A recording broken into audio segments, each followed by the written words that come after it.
Everyone, welcome to a new video. Guys, এই ভিডিওতে আপনাদের দেখাবো ইউটিউব চ্যানেলের জন্য কিভাবে সঠিক মাপের প্রোফাইল পিকচার তৈরি করবেন। প্রোফাইল পিকচার হিসেবে অনেকে ব্র্যান্ডেড লোগো ব্যবহার করে, আবার অনেকে ছবি ব্যবহার করে। আপনারা যে কোনোটি ব্যবহার করতে পারেন। তবে প্রোফাইল পিকচার তৈরির জন্য ইউটিউবের কিছু গাইডলাইন রয়েছে। আপনারা যখন প্রোফাইল পিকচার তৈরি করবেন তখন অবশ্যই এই গাইডলাইনগুলো ফলো করার চেষ্টা করবেন। এখানে দেখুন, আমি আমার ইউটিউব চ্যানেল ওপেন করে নিয়েছি। প্রথমেই রয়েছে picture. Your profile picture will appear where your channel is present on YouTube, like next to your videos and comments. It's recommended to use a pixel that's at least 98x98 pixel and 4 MB or less. Use a PNG or zip, no animation file. Make sure your pixel follow the YouTube community guideline. ইউটিউবের এই guideline অনুসারে আপনাদের profile পিকচারের সঠিক মাপ হবে number 1 aspect ratio 1:1, number 2 pixel. আপনাদের profile picture সর্বনিম্ন 98:98 মেগাপিক্সেলের হতে হবে। এর থেকে বেশি মেগাপিক্সেলের তৈরি করতে পারবেন, কিন্তু কোনোভাবেও যেন কম না হয়। নাম্বার 3 ফাইল সাইজ সর্বোচ্চ 4 MB পর্যন্ত তৈরি করতে পারবেন, তবে চেষ্টা করবেন 4 MBর কম রাখতে, কারণ 4 MBর সামান্য পরিমাণ বেশি হলেও কিন্তু আপনারা ইউটিউবে আপলোড করতে পারবেন না। Number 4 file format. আপনারা JPG, PNG, GIF file upload করতে পারবেন, তবে জিআইএফ ফাইল আপলোডের ক্ষেত্রে একটা শর্ত হলো কোনো রকমের অ্যানিমেটেড জিআইএফ ফাইল আপলোড করতে পারবেন না। Number 5 community guideline. লক্ষ্য রাখবেন আপনাদের প্রোফাইল পিকচার কোনোভাবেও যেন ইউটিউবের কমিউনিটি গাইডলাইন রুলস ব্রেক না করে। এবার দেখে নিন কিভাবে প্রোফাইল পিকচার তৈরি করবেন। আমি এখানে পিক্সেল ল্যাব অ্যাপ ব্যবহার করে প্রোফাইল পিকচার তৈরি করেছি। প্রথমে আপনারা পিক্সেল ল্যাব অ্যাপ ওপেন করে নেবেন। অ্যাপ ওপেন করার পর এই টাইপের একটি ইন্টারফেস দেখতে পাবেন। এখান থেকে আপনারা প্রথমেই নিউ টেক্সট এই অপশনটি ডিলিট করে দেবেন। এরপর রাইট সাইডে উপরের দিকে 3 ডটের মতো একটি অপশন দেখতে পাচ্ছেন। এখান থেকে আপনারা এই 3 ডট অপশনটিতে ক্লিক করবেন।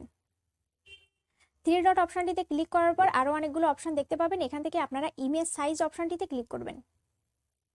ইমেজ সাইজ অপশনটিতে ক্লিক করার পর এই টাইপের একটি পেজ ওপেন হবে। এখান থেকে আপনারা রাইট সাইডে তীর চিহ্নের মতো একটি অপশন দেখতে পাচ্ছেন। এখান থেকে আপনারা এই তীর চিহ্নের মতো অপশনটিতে ক্লিক করবেন।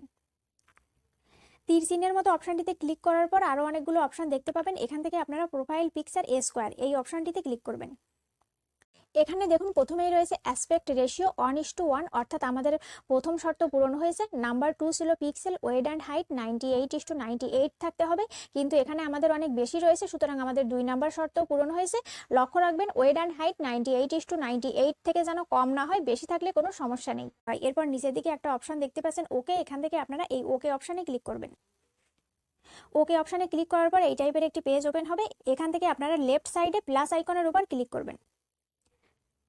এরপর এখানে অনেকগুলো অপশন দেখতে পাবেন। এখান থেকে আপনারা ফ্রম গ্যালারি অপশনটিতে ক্লিক করবেন।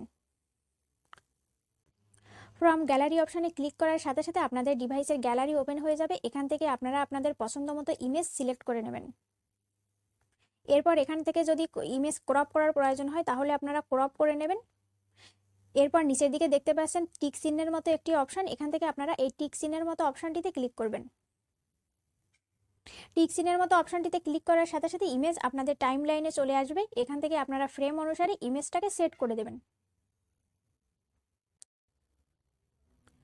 গাইজ, আমাদের প্রোফাইল পিকচার কিন্তু রেডি। এখন গ্যালারিতে সেভ করে নিলেই হলো, কিন্তু অনেকেই ইমেজের চারদিকে রাউন্ড ফ্রেম ব্যবহার করতে চান, কিন্তু আমি বলবো শুধুমাত্র ইমেজের ক্ষেত্রে রাউন্ড ফ্রেম ব্যবহার করার কোনো প্রয়োজন নেই, কারণ আপনারা যখনই এই প্রোফাইল পিকচার ইউটিউবে আপলোড করবেন সাথে সাথে কিন্তু একটা রাউন্ড ফ্রেম ওখানে পেয়ে যাবেন।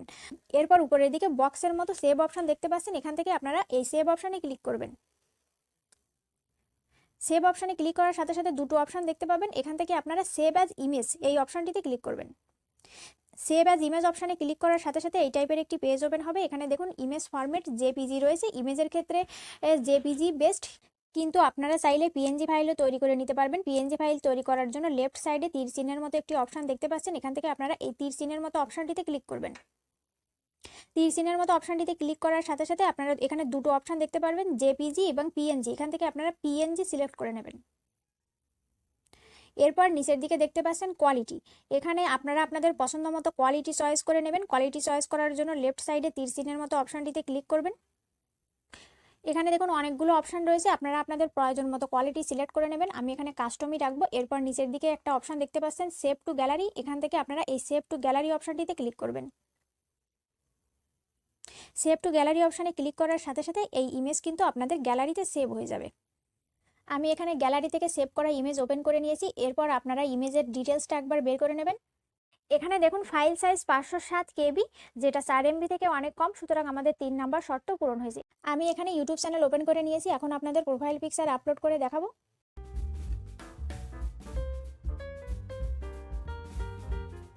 আপনাদের যেমনটা বলেছিলাম, ইমেজ আপলোড করার সাথে সাথে একটা গোল ফ্রেম অটোমেটিক্যালি পেয়ে যাবো। এখানে দেখুন গোল ফ্রেমের মধ্যে আমার ইমেজ কিন্তু আপলোড হয়ে গিয়েছে। গাইজ, এই ভিডিও যদি আপনাদের কাছে ইনফরমেটিভ মনে হয় তাহলে লাইক করবেন, কমেন্ট করবেন, এই চ্যানেলের নিউ ভিডিও নোটিফিকেশন পাওয়ার জন্য চ্যানেল সাবস্ক্রাইব করবেন। Thank you for watching.